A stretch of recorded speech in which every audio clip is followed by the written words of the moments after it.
In the early 1980s, David Lynch's career had reached a height neither he nor anyone else could have predicted.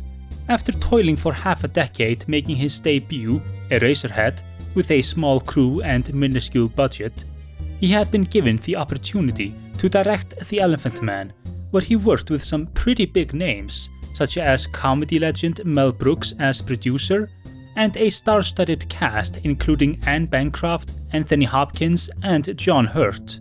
A movie that netted him an Academy Award nomination in 1981, along with legends of the craft such as Martin Scorsese and someone who for some reason could not show up that time. They would all lose to Robert Redford and his movie Ordinary People, but the point still stands. David Lynch was moving up in the world, cavorting with Hollywood bigwigs and getting there before unthought of opportunities. The eccentric artist, now a full-time filmmaker. But he would soon need to grapple with whether this was the right trajectory for him, whether he would continue directing films with more mass appeal than his surrealist roots, as his next and largest film yet would give him a taste of Hollywood blockbuster directing and force him to think of where his career was heading. That film being Dune, the ambitious sci-fi epic. This is the story of how it was made, how it failed, and how Lynch found his footing afterwards. A story of an artist coming head to head with the big budget machinery, of big expectations, bloated ambitions, and dashed hopes. Please remember to like, subscribe, and ring the notification bell for more content like this. And without further ado, this is the story of David Lynch and Dune. It was a nightmare for me. I kind of died the death on Dune. David is absolutely brilliant. He really is. He is a genius. He's a crackpot, but he's a genius. And I did the mistake to listen Universal and cut 1 hour from the movie. Immediately we cut 1 hour from the movie, it was not the same movie. It was a book that shouldn't have been shot. It was a script that couldn't have been written. It was a directorial job that was beyond anyone's doing. It was a production that would beggar the imagination and bankrupt 3 studios. It was a production that could not possibly be marketed in any way that anyone could understand or that they would go to. It didn't hit its audience. It looked like it insulted its audience. It looked like it defamed its originator. And yet the film remains. I started selling out even in the script phase, knowing I didn't have Final Cut, and I sold out. So it was a slow dying the death and a terrible, terrible experience.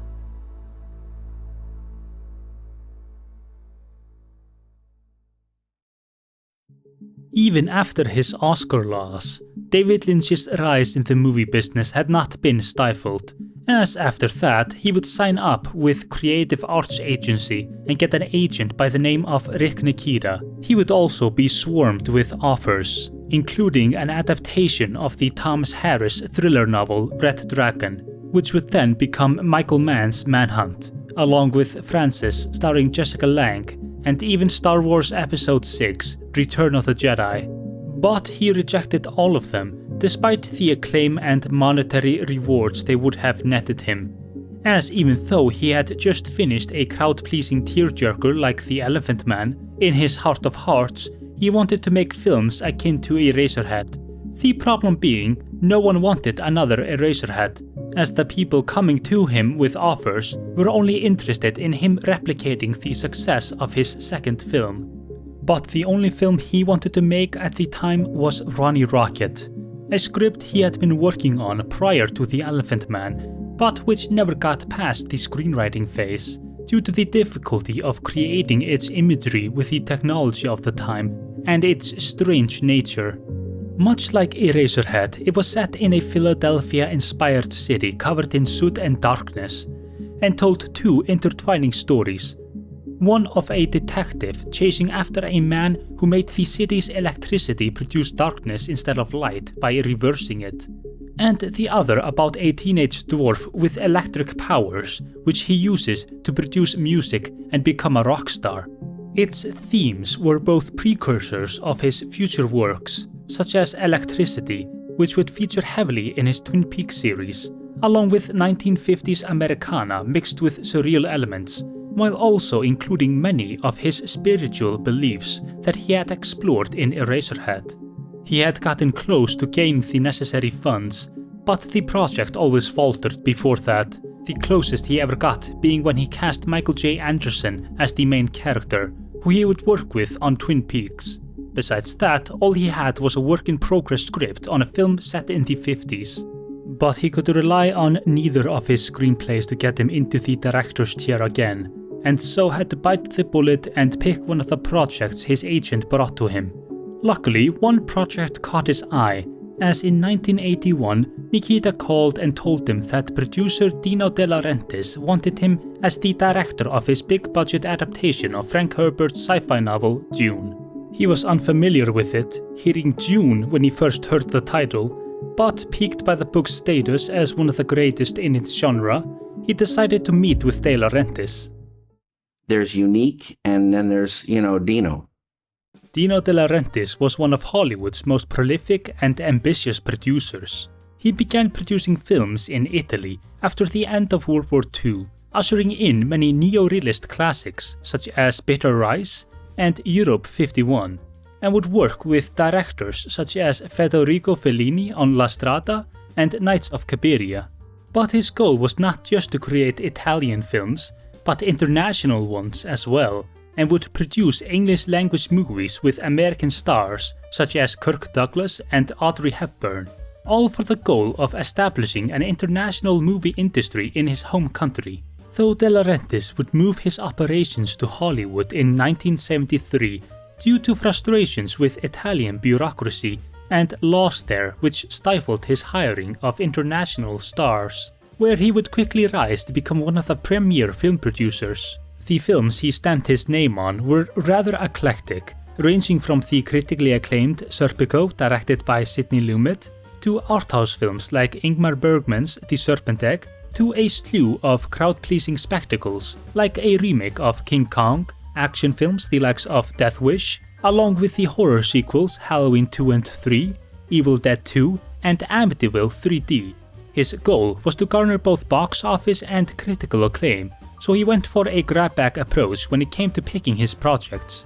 Though beyond being a savvy businessman, he was also someone with ambitions to make great films on a large scale, which, depending on the project, may or may not have been ideal, as sometimes he would turn out something like Waterloo, a box office disappointment, yes, but one which is bursting with spectacle, featuring tens of thousands of real-life extras playing soldiers to reproduce some of the most legendary battles in European history.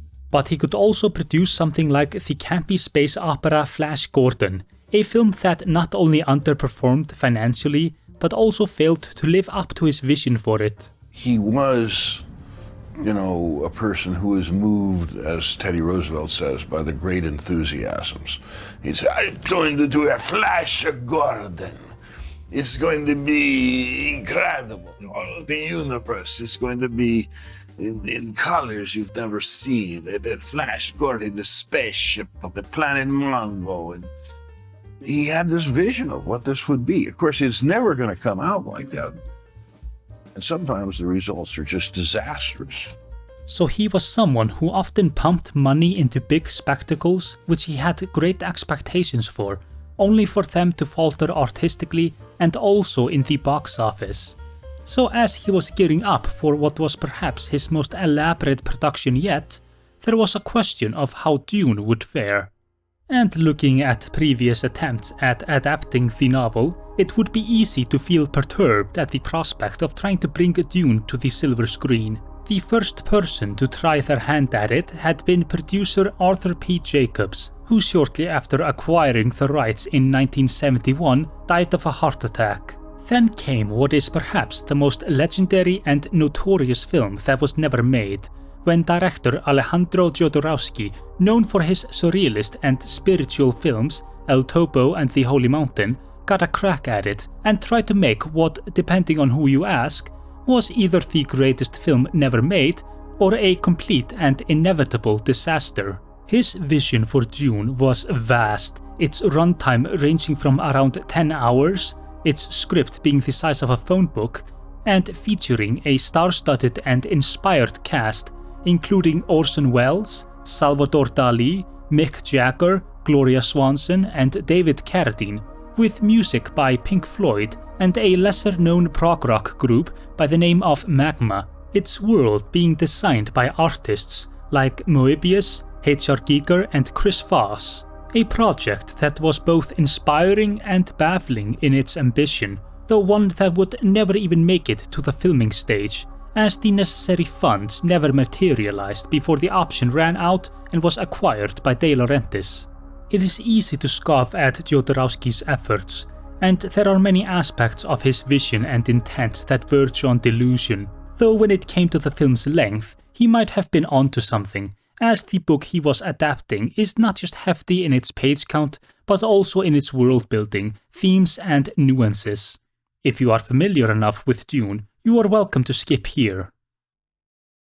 Set tens of thousands of years into the future, Dune takes place in a galaxy ruled by the Padishah Emperor, where the most important commodity is the spice melange, a narcotic used throughout the Imperium, though its use is not solely for recreational purposes, as it has mutagenic properties that can alter the human mind and body, granting regular users psychic abilities.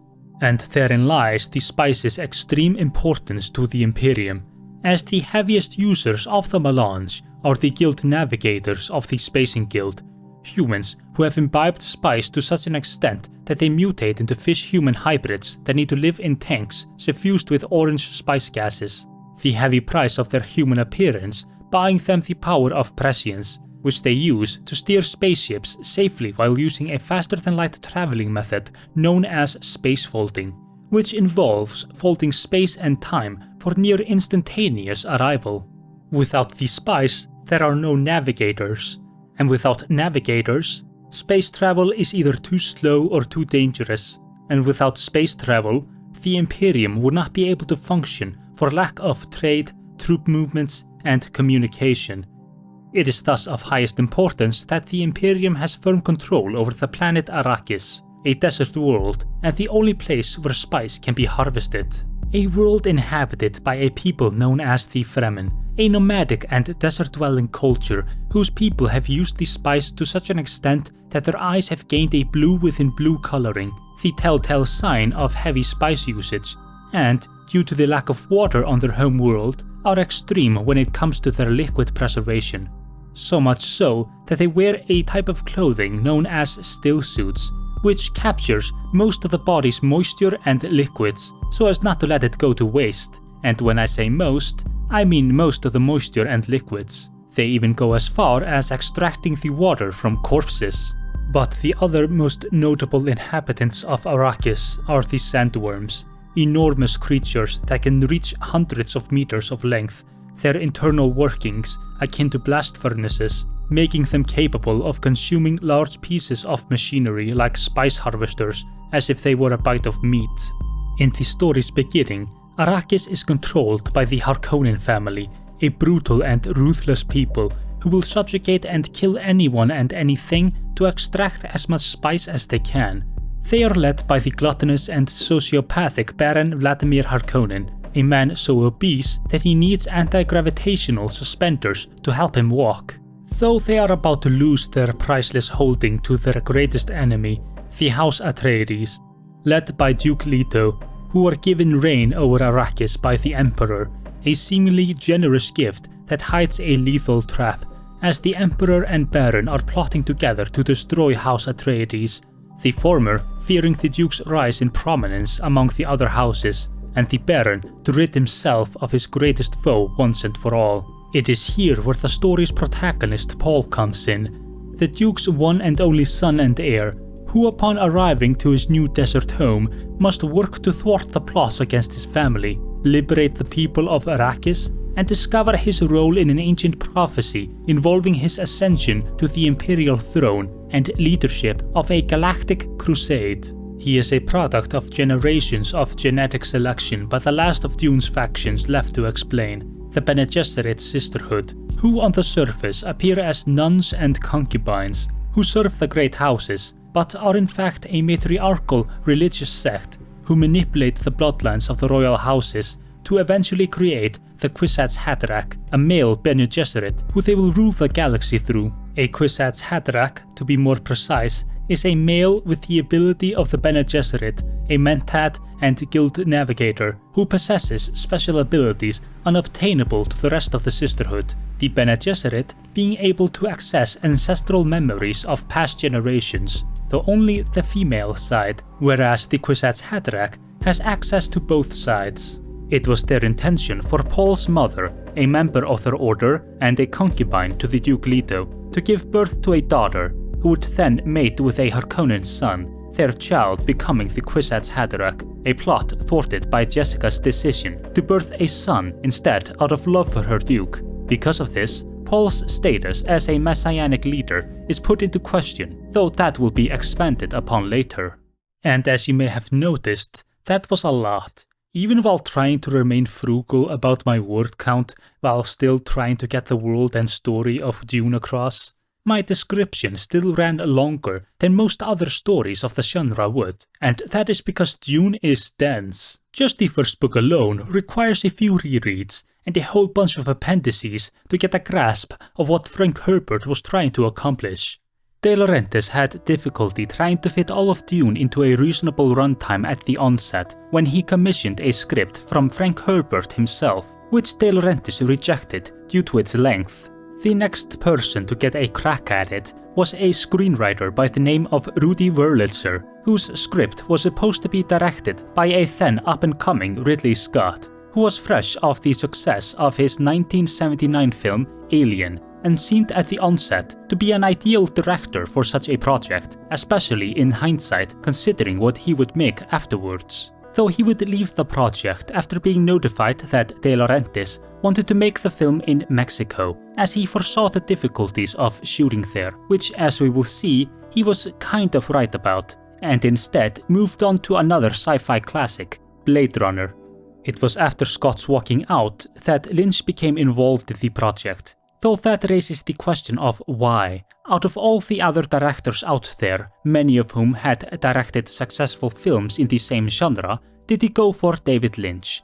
A director of an Oscar-nominated film, yes, but also the director of this.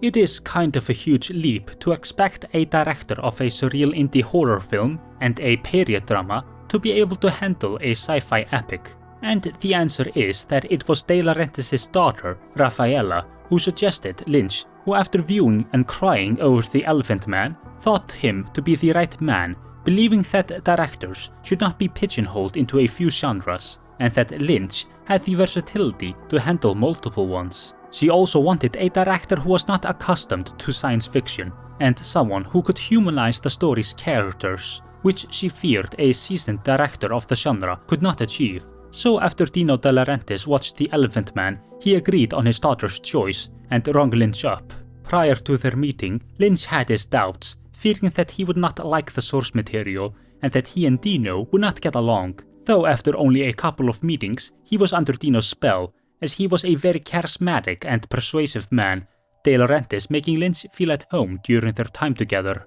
And after completing the book and finding that he liked it, Lynch signed on, though that brings up another question, which is why did Lynch take on the project? Because it is quite different from anything he had done before and would do afterwards, nor did Dune seem to align with his interests as a storyteller. Lynch's films primarily focus on the psychology and subconscious of his characters, with a lot of dreamlike elements and narratives that are hard to understand on a first or second viewing, requiring a lot of interpretation, and when he did step his foot into more conventional or comprehensible storytelling, his films were microscopic compared to Dune, taking place in small towns and focusing often on the mundane aspects of the denizens' lives or the dark criminal underbelly.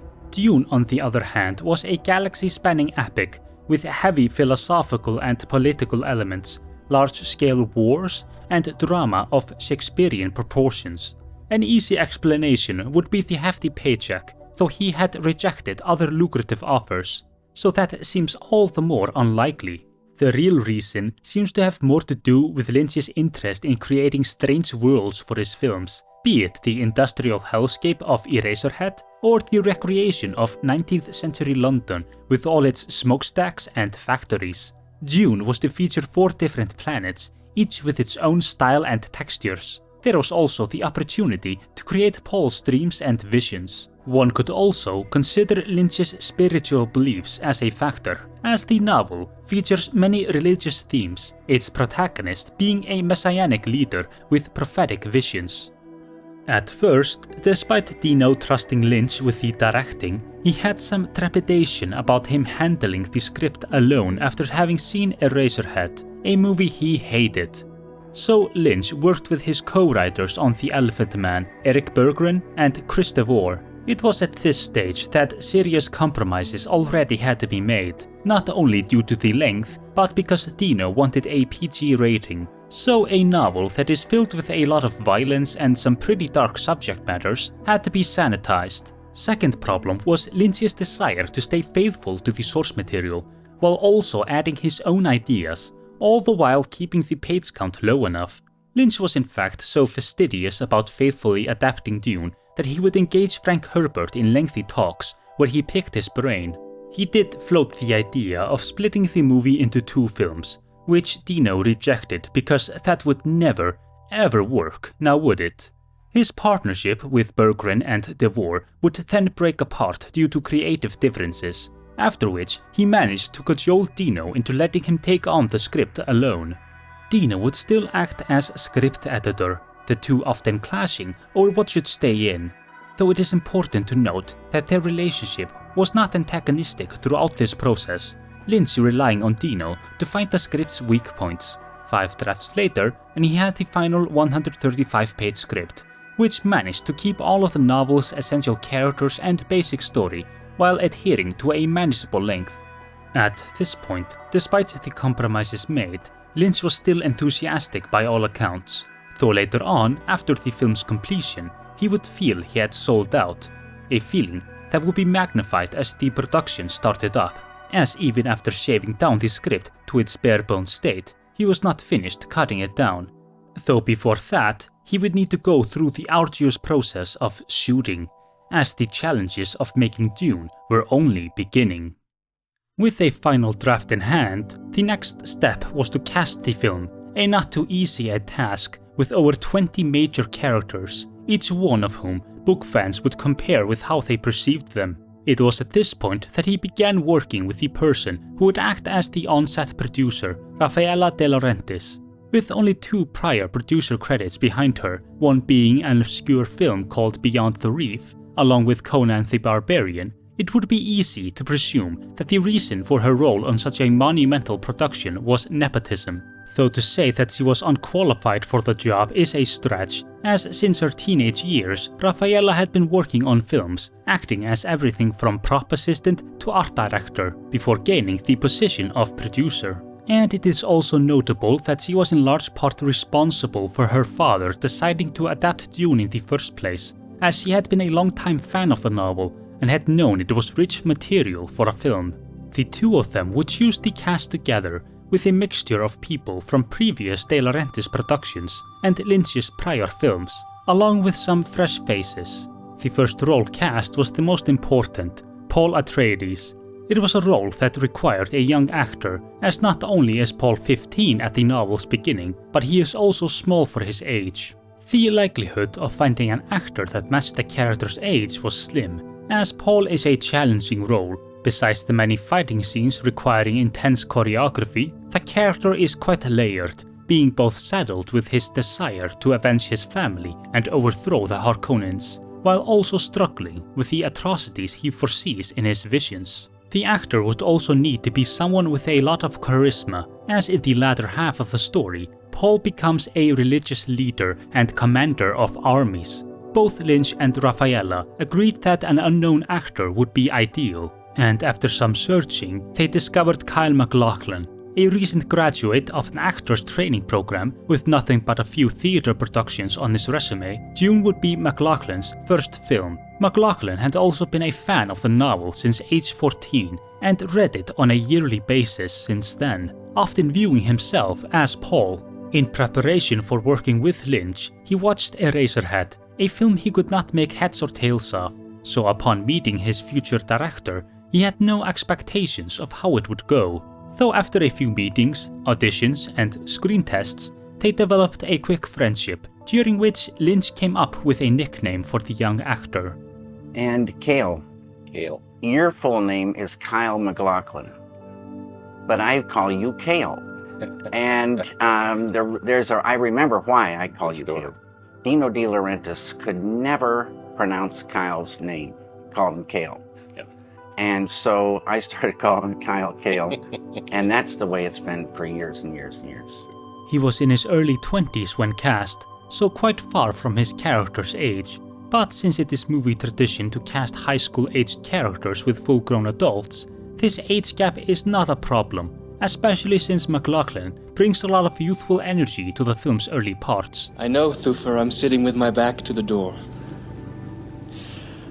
I heard you, Dr. Yui, and Gurney coming down the hall. With a few bits of awkward and amateurish acting, MacLachlan himself admitting that he cringes when he watches himself in the film. Oh, the eyes. Yes. Saturation of the blood by the spice melange. As for the later parts, his performance falters, as although he does a good job aging his character up as Paul grows more mature with his trials and tribulations, he does not work as the charismatic leader of a religious sect. I am Usul, Paul Muad'Dib.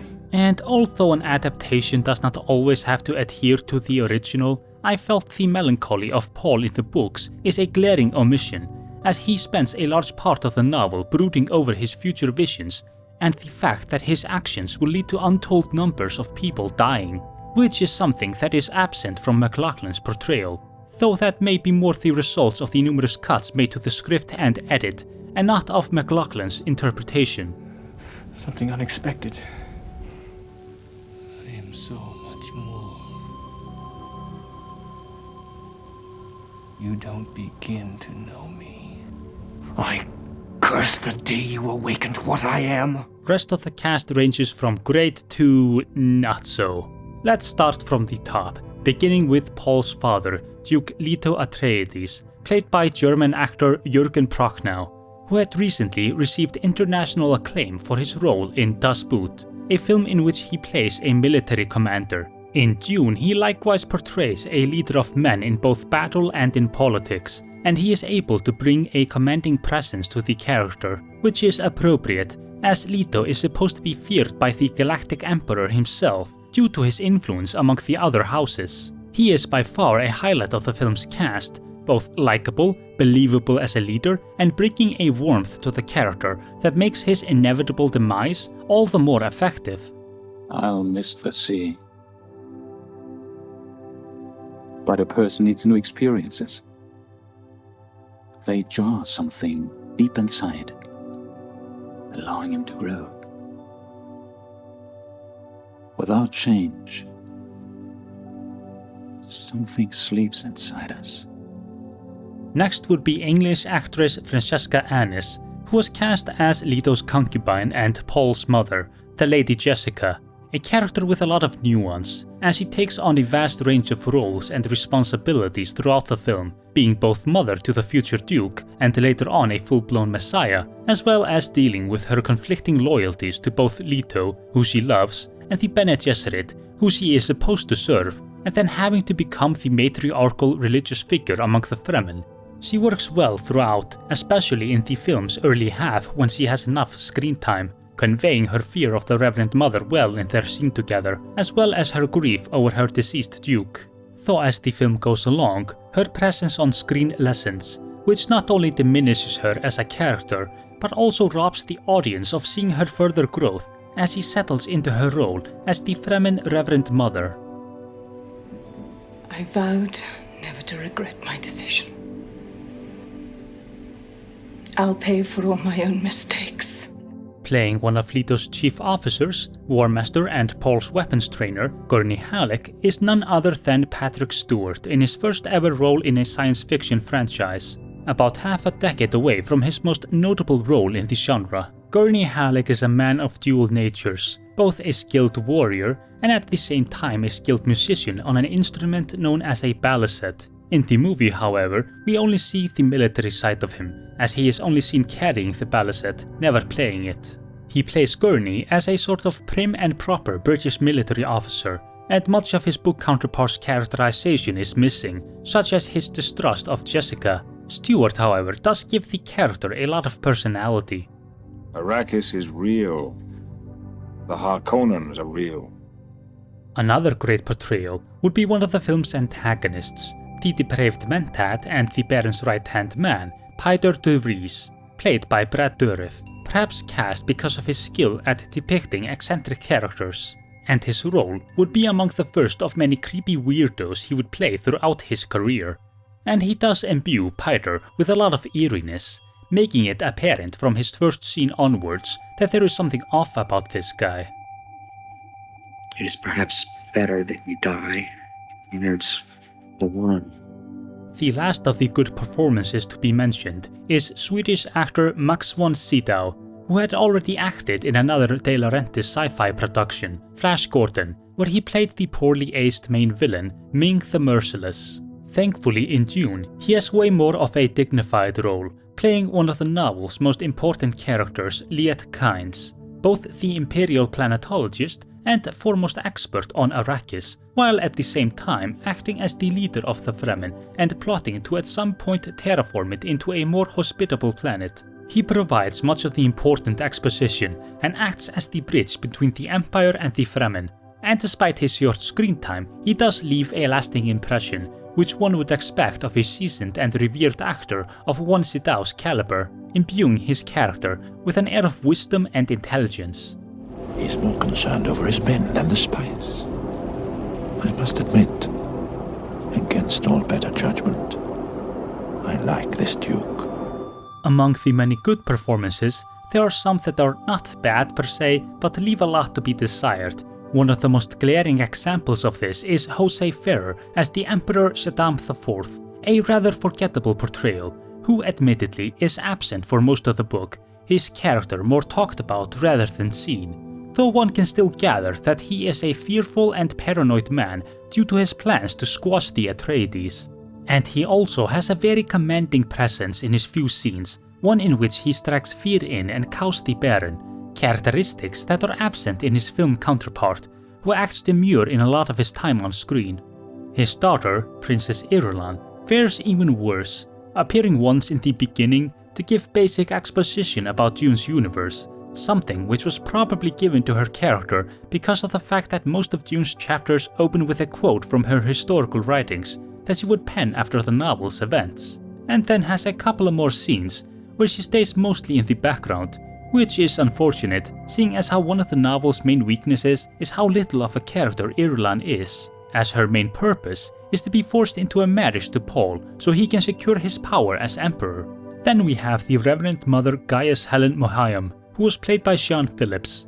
Mohayam is the Imperial Truthsayer, and a woman of tremendous power due to her high status in the Bene Gesserit order, commanding great respect even among people of nobility, such as in the novel's opening scene where she orders her pupil, the Lady Jessica, around like a servant. And you can see some of that in Phillips' performance, though in a lot of the movie she appears more whiny than commanding, such as her scene with Jessica. An Atreides daughter could have been wed to a Harkonnen heir and sealed the breach. And then there are the rather cringeworthy scenes where her character uses her powers. Get out of my mind!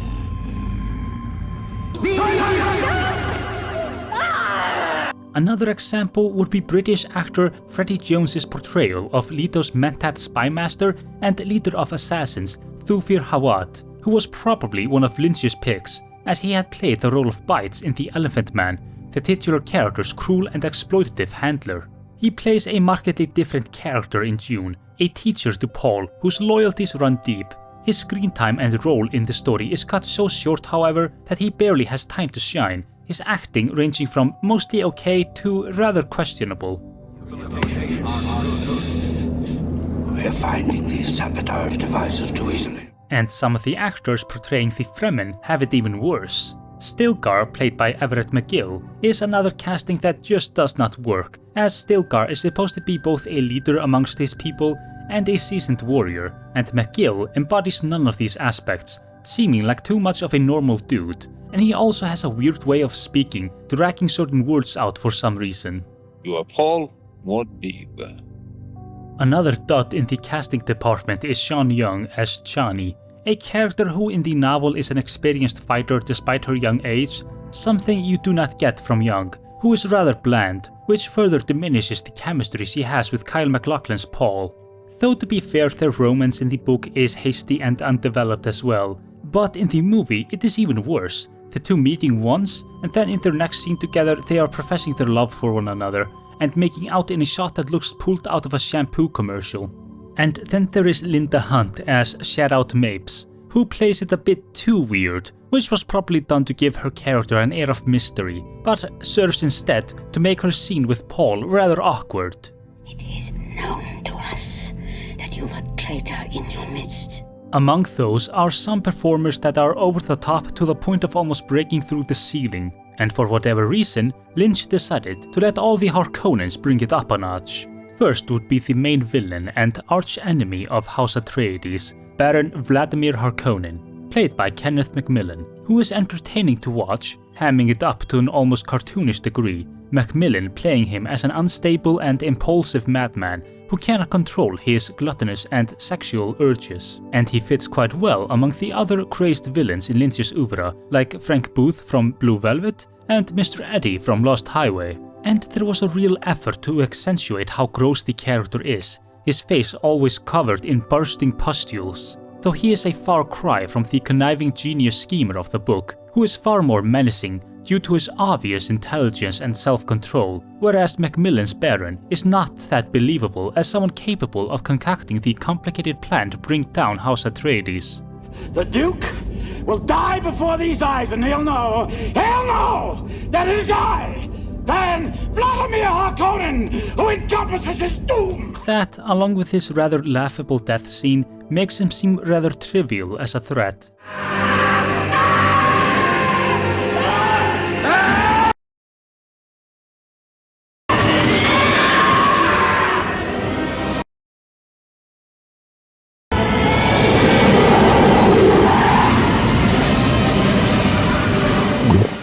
Then there is Paul Smith as the dim-witted nephew of the Baron, Glossu the Beast Raban, played by Paul Smith, who like the Baron is entertaining but fails to intimidate. The last Harkonnen to be mentioned is Feyd-Rautha, the Baron's chosen successor and Paul's evil counterpart, with whom he has a duel in the film's end, who was played by Rockstar and the Police frontman Sting, an interesting choice, considering that he was not an actor by trade, nor did he consider himself such or had much confidence in his abilities, though he had been in 4 films at that point, most notably Quadrophenia and Brimstone and Treacle. Lynch and Rafaela must also have seen something in him that fit the role, and watching the movie one can see what, as he does have a sinister air about him when smirking, though it is good that he has few lines as some of his reads are quite awkward. And who is this traitor? And his attempt at giving an evil smile is downright cringeworthy. Then, last and certainly least, are the portrayals that are just plain bad. Starting with Paul's sister, Saint Alia Atreides of the Knife, who would have been one of the more challenging castings, as not only would they need to find an adequate child actor, who are few and far between, but also one who could embody a character who is quite weird, as in the scene where Jessica becomes a reverend mother, she drinks the water of life to gain the ancestral memory of previous women who have held that position. But she did so while pregnant, so the ritual had the same effect on her daughter, who has the memory and experiences of God knows how many older women inside of her. As a result, Alia is considered creepy by the Fremen and as an abomination by the Bene Gesserit, so they needed to find a child who could not only act, but could also affect an air of intelligence and maturity, a concept that most children would have a hard time getting their heads around. And Lynch made an interesting and inspired choice when he cast the then 7-year-old Alicia Rowan Witt, someone who was not an actress by trade but still impressed Lynch when he saw her recite Shakespeare's Romeo and Juliet on television. She was in fact considered a child prodigy, having allegedly spoken her first word at 1 month old, and would excel at playing piano some years after the film's release. So maybe the idea was that whatever natural intelligence the kid had would be apparent in the character as well. The result is less so, giving off an eerie feel thanks solely to a voice modulator though. Not until you tell them both who I really am. And for the rest of the film, she is not awful, but nothing to write home about, with one exception being the scene where she confronts the Emperor, where her acting is quite clumsy. My brother is coming with many Fremen warriors. But at least that is not as disappointing as the portrayal of Duncan Idaho, who was played by Richard Jordan. Duncan is like the Han Solo of the Dune franchise, a cool and charismatic figure who offers a good counterbalance to Thufir's and Gurney's more strict characterization, as well as being like a second father figure or big brother to Paul. And seeing as how his death midway is one of the biggest turning points in the story, it is important for whoever to play him to be likable and memorable for that moment to have any effect. But Jordan's Duncan is bland to a point of causing amnesia for all his scenes, his portrayal so forgettable that I always have a hard time even remembering his face. So Duncan's death has no effect, though to be fair, much of his scenes from the novel were cut, so Jordan's lackluster performance could be blamed on him not having enough to work with, which is a shame considering that for very spoiler-heavy reasons, Duncan has a major role to play in the future of the series. So it is baffling that there was such little effort made into making the audience like him. Another disappointing portrayal is that of Dean Stockwell as Dr. Wellington Yue, another result of the multiple cuts that remove much of the screen time necessary to flesh him out. A major oversight, as in the novel he is one of the most intriguing among the cast, a Judas to House Atreides, who is forced into becoming the Baron Harkonnen's pawn lest his wife will die, and a lot of the book's best chapters are from his perspective, dealing with the intense internal conflict of betraying the man he was sworn to serve for the man he reviles, showing that he is a good-hearted man caught in an impossible situation, which is made all the sadder by the fact that in the future of the Dune universe, he is remembered as a despicable figure despite the fact that he is one of the main reasons Paul and Jessica survive. Stockwell's acting is also lackluster throughout, his emotions never seeming genuine.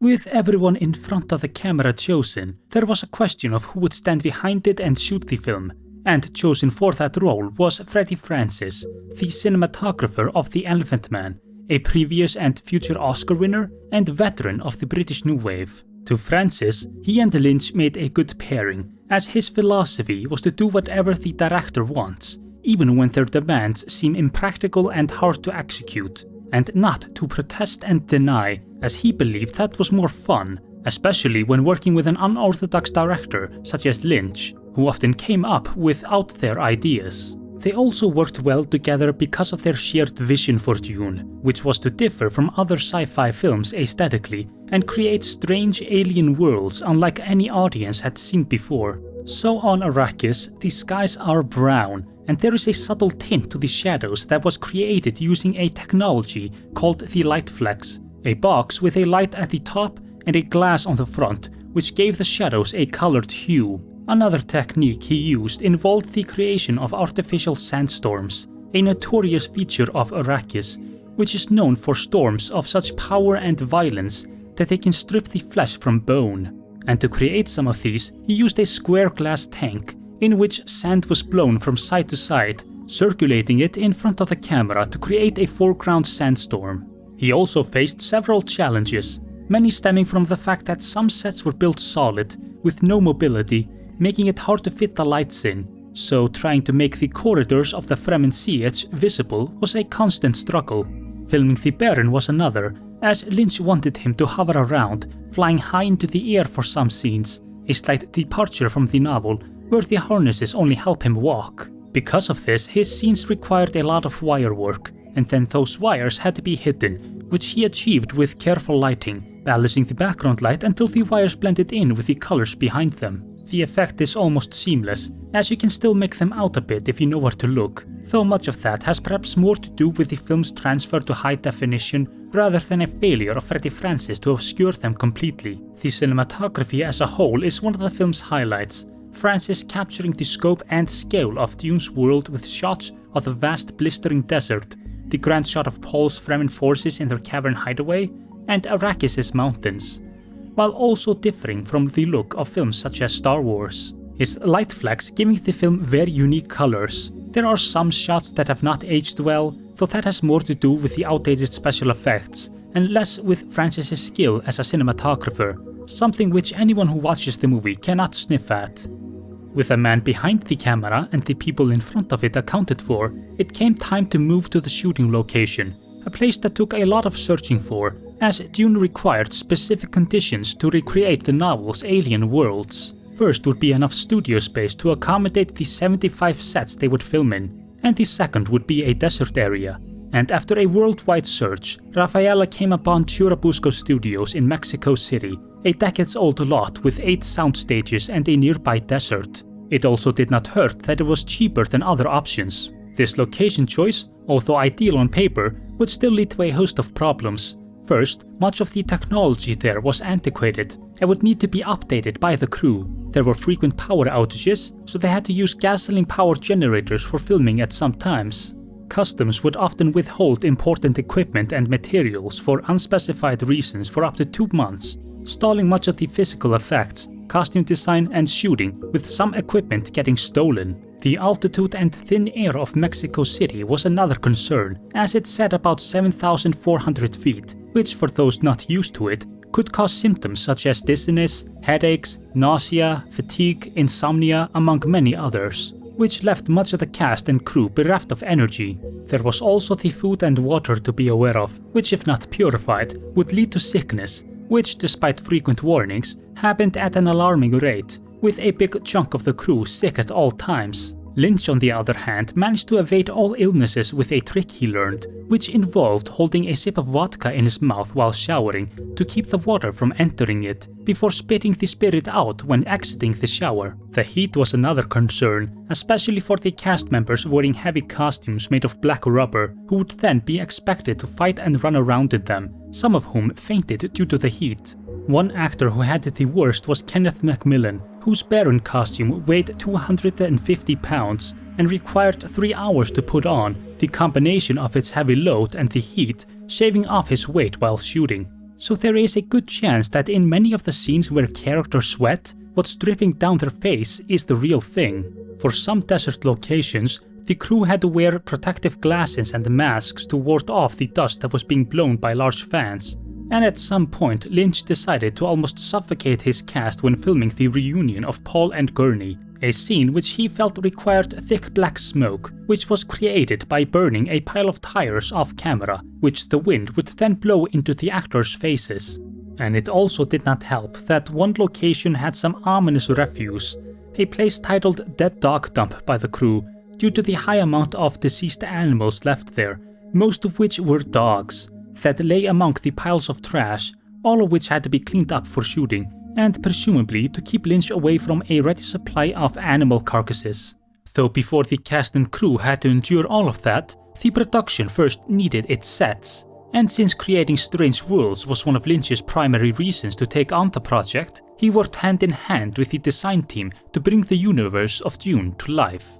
The film is rough in a lot of places, be it the acting, and as I will go into in the future, the story as well, though one thing that cannot be taken away from it is its aesthetic, as Dune has some of the best production design in all of science fiction, still looking fantastic till this day. But building all of it was no easy task, a monumental one compared to Lynch's previous creations, as Dune takes place on 4 different planets, the film requiring 75 sets in all. And what's more, each planet had to be unique to help the audience distinguish them, and because they had to have different visual impacts. The lush water world of Caladan, the cold and industrial Giedi Prime, the opulent Kaidan, and the desert world of Arrakis. Along with all that, there were also dozens of props, spaceships, and various miscellaneous things that needed designing, a task that would require incredible skill. And working with Lynch was production designer and art director Anthony Masters, who had previously worked on a little movie called 2001,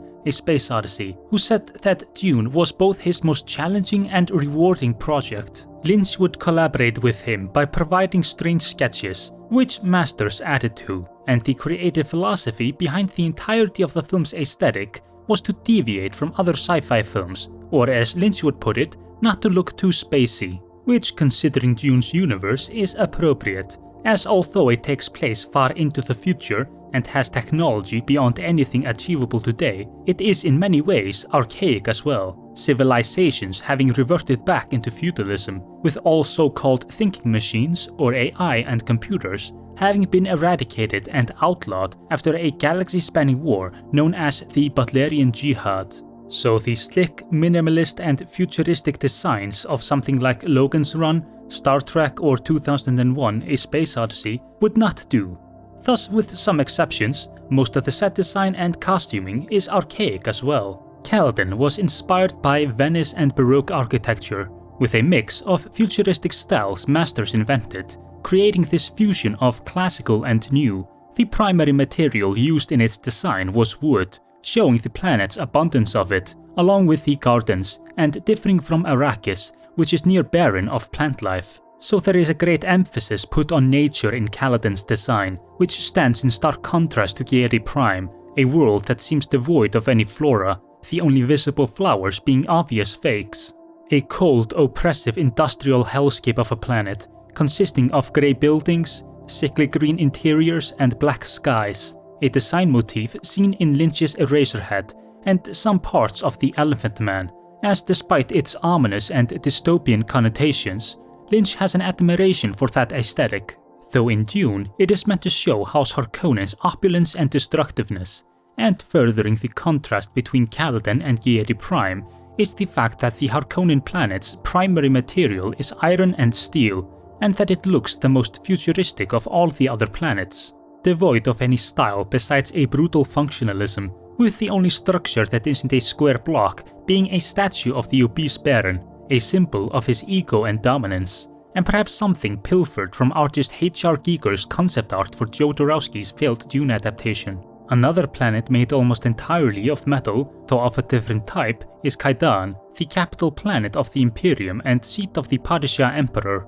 the primary material there being gold, evoking the idea of grotesque opulence and the planet's regal status. The idea there was to make the planet look as if it were made of gold, the design being more ornate than any other set, displaying the Emperor's overwhelming power through expenditure. Then last but not least is Arrakis, the most important planet to nail down due to how most of the film's screen time is focused on it.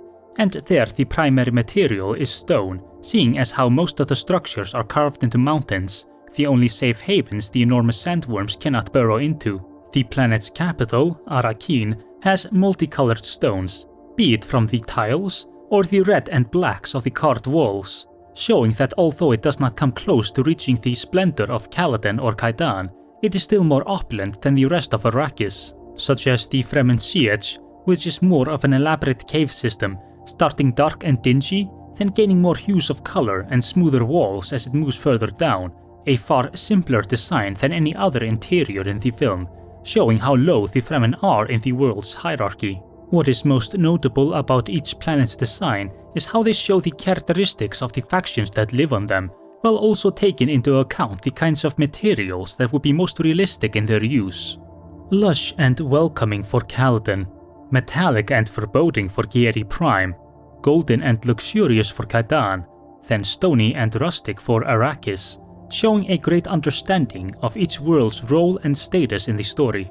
And a similar understanding was put into the finer details, from the vehicles, with the Emperor's mothership looking like a flying golden palace, and the Arachne ornithopters being designed to fold themselves into triangles to ward off harsh sandstorms, to something as tiny as some planets having their own written language.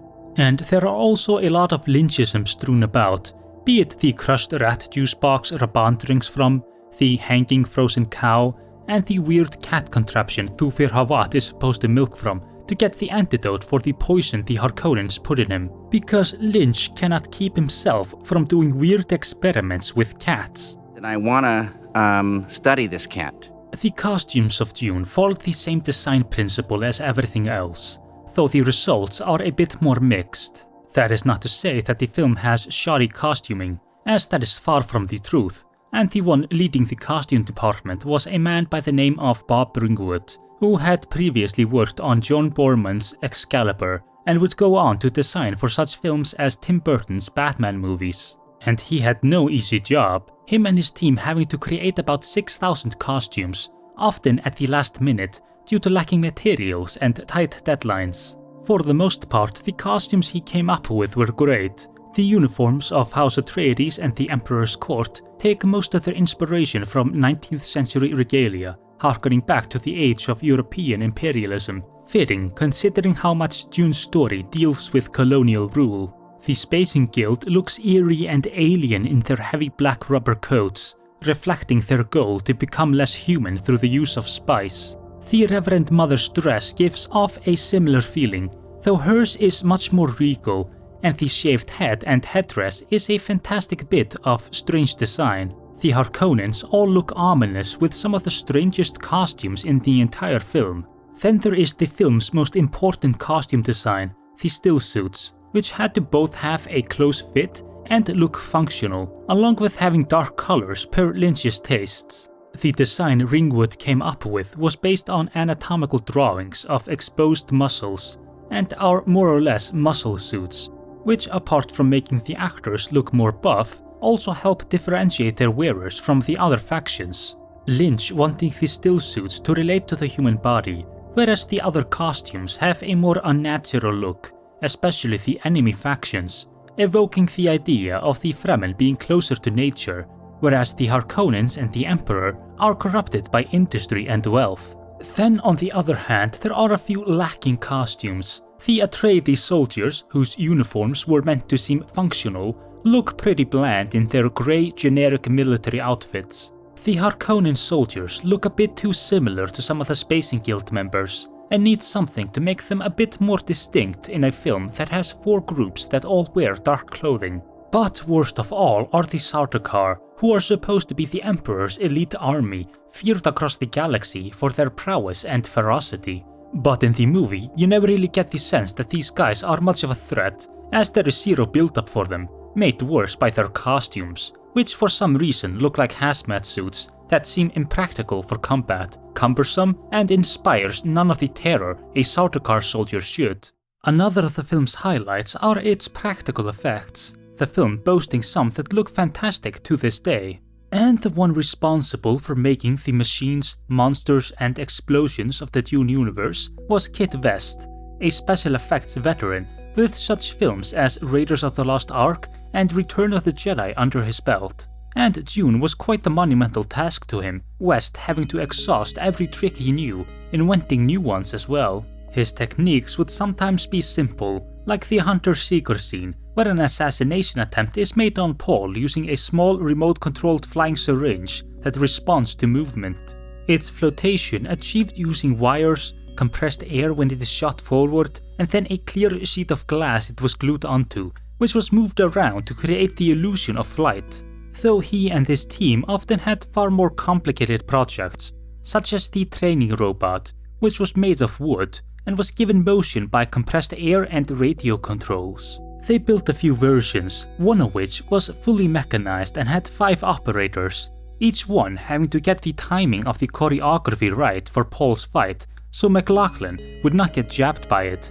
Luckily it went off without a hitch, the master shot achieved in only 1 take. Another one of his responsibilities was the explosions, in particular the ones caused by the film's main weapons and major alterations from the book, the weirding module. In the books, the Weirding Way is a Bene Gesserit martial art which allows its user to attack so fast that to their opponent they seem to teleport. In the movie, this is changed to the Weirding Module, a sonic weapon that amplifies the user's voice to such power that it can shatter stone.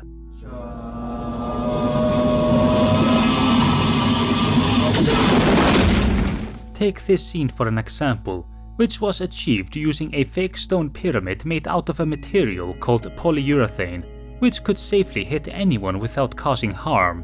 So when the charges inside of it would go off, they would shoot it with a compressed air gun to push the debris in a single direction. And then there were the film's most important and iconic special effects, the worms. Kid West would be in charge of giving them movement, but when it came time to designing them, a man by the name of Carlo Rambaldi was given the job. Someone who had worked on other De Laurentiis productions, such as King Kong, where he designed and engineered the film's titular character, and also Conan the Destroyer. But he was also known for previous sci-fi films, such as Close Encounters of the Third Kind and E.T. the Extraterrestrial, where he again created the titular character, along with turns in fantasy as well, with the never-ending story. And some hardcore film buffs might recognize his work on the horror movie Possession. Multiple worms were built for the film, such as the small ones meant to be used for miniature shots, which will be explained later, and the larger ones meant for the live-action shots, though they did not build full-sized hundreds of meters long behemoths, but small sections to create the illusion of a larger creature. One such segment was a rubber wall of about 5 meters in height and length, which was made for the shot where Paul plunges a hook into the worm's side to climb onto its back, and in one close-up you can see the membrane underneath the worm's hide, which was made of thousands of condoms and a whole lot of gelatin. The worm section was placed on a wheeled base, which was to be pulled by a truck. A bed of sand was then piled in front of it, so in camera it looked as if it were crawling across the sand dunes as Paul chases after it. Another part of the worm build was its top, onto which Paul would climb and gain control of the thing. For that, Rambaldi built curved wooden surfaces that he covered in foam rubber, which was then worked on with blow lamps to give it a mottled texture. The worm had 3 segments built, the front of which had blowholes for air and sand to go through. These segments were then placed on a mechanical rocker to create their undulating movements, with a massive blue screen behind them. The rocker was then controlled by manpower, with half a dozen people prodding its springs with bars to get them moving. The effect is rather primitive by modern standards, but some of it still holds up, the physical pieces of the worm looking good and creating a sense of scale between the worms and the actors, though some of the blue screen shots, especially of people ascending the worms, have not fared as well. Another one of his creations was the Third Stage Guild Navigator, an ambitious inclusion for the film, considering that we never see one in the books until the second novel. But in the film, he plays an important part, like in the beginning when he meets with the Emperor, as well as in the space folding sequence. Its insides were an aluminum skeleton, which Rambaldi dressed in rubber. It was then placed in a tank and held up by an unseen axis to make it look as if it were floating. Then to give it motion, 22 people were employed to puppeteer the thing, which had 40 points of movement. The creature has a striking appearance, being the most alien character in the film, while still maintaining some human qualities, giving it an uncanny feel. It also looks like the kind of creature Lynch would design himself, though he believes it resembled Rambaldi, theorizing that the designer models his creations a bit on himself. I will let you be the judge of that. When looking at the amount of people working on the film, both those already mentioned and those not, along with the sheer amount of technology needed, the massive scale of its set and production design, the difficulties created by the weather and location, and the fact that it was all costing about $40 million, or about $126 million when adjusted to inflation, one could make the assumption that David Lynch was perhaps a bit overwhelmed by the whole process. And although he did say he never got a sense of relaxation on set, there is little indication that his time there was miserable, as despite the difficulties of filming in Mexico, Lynch found it inspiring, and he seems to have taken all the challenges in stride. I trust in blind faith a lot. I don't worry too much about specifics. I know some things are going to take a long time to accomplish, but I figure eventually we're going to get it done. The film's actors also paint a picture of him as someone calm, jovial, and great to work with. Sting saying, "The set was always relaxed. That all came from David. He's as cool as a cucumber. Nothing seems to faze him or upset him. It's a marvelous quality to have on such a mammoth production." Jürgen Prochnow, Max von Sydow, Francesca Annis, and Patrick Stewart would all say similar things in praise of his skill as a director. Raffaella herself described him as cool during the shoot, and that they managed to work together with few arguments. Though as the production moved along and principal photography came to an end, troubles would start to mount, beginning with Raffaella's firing of the effects technicians working in Los Angeles, done both to save money and to work on the effects in Mexico, where she could keep an eye on the process. This was, however, late in production and required a lot of work to re-establish, something which Raffaella described as like putting together a new movie. It was during this stage of filming that some of the most difficult and dangerous shots were made. Along with that, it would be during editing that Lynch would lose what little control he had over the project and fall out of love with it.